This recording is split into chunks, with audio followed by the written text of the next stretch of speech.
Okay, so Ron, tell me about other components of the concept plan.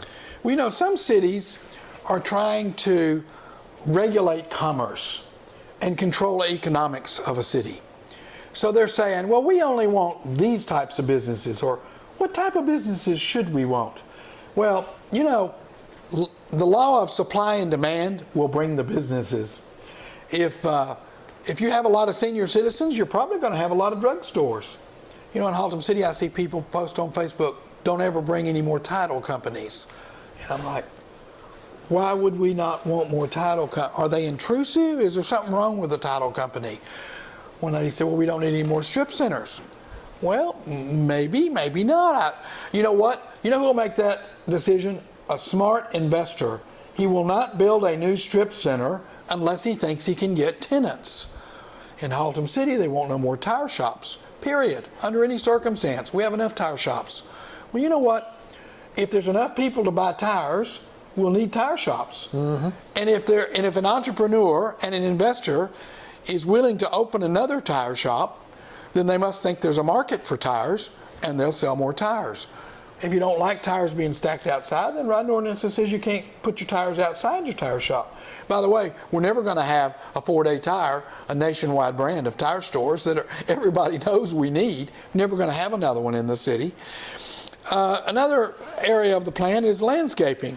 I mean, every day we hear on the news about water shortages, and every day they're making me, as a developer, as an investor, as a builder, put in another irrigation system.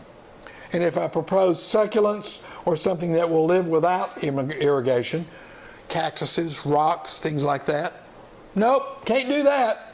Got to have irrigation.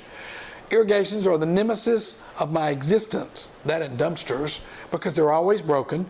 The landscapers break them with their weed eaters and so on and so on. They're always shooting straight in the air. We spend fortunes of money fixing irrigation when we shouldn't have had it in the first place. Another part that I think is in the concept plan, and I think it's really a stretch, but you know, we talked earlier about the brain power that's not used in the cities, in the city. For instance, I can't serve on the council. I don't live in Haltom City. Right. Of course, they say, well, you shouldn't be allowed. You don't live in Haltom City. By the way, why did you leave? Why didn't you just build here? Well, you know, I raised my family here just like everybody did. I took my kids to school here. I built my businesses here. I'm 68 years old. I chose to live in Fort Worth. I lived in Colleyville before that.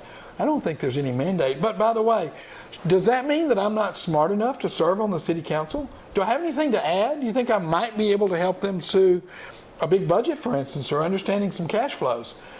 But they don't allow business owners or real estate owners other than residents to serve in any capacity on a committee, a planning and zoning committee, even an economic development committee.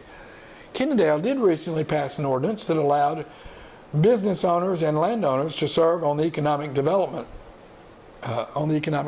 committee.